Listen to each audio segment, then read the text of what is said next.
آره یک درگه کنه تو وقت زی کسی خانم کدر بشی استاد او در روی اولی بودیم کجا مردم میدید یا در روی اولی نشان میدادیم با سجره مبارک نشان میدادیم یعنی سجره مبارک هم زیارت میکرد حال خودیجه خانه است که این قدر تاب و توان دارد این حال شما این پیراهن حضرت امام حسین آقا این پیراهن سید شهدا اما تو که با بی بی صاحب گفته بود که پیراهن ما با امتهای جدم بتی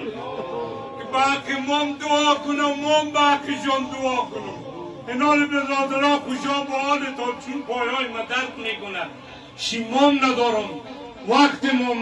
وقت نزدیک است گفتی اشکری صاحب که وقت رفتن از دیگه اگر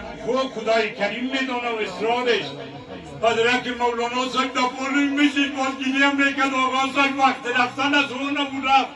ما هم میدیم از پیشتیر بچیم خوشا با حالتان که این پیران حضرت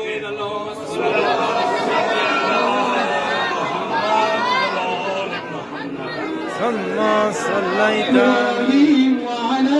آل إبراهيم إنك حميد مجيد اللهم صل على محمد وعلى آل محمد كما صليت على إبراهيم وعلى آل إبراهيم إنك حميد مجيد سليم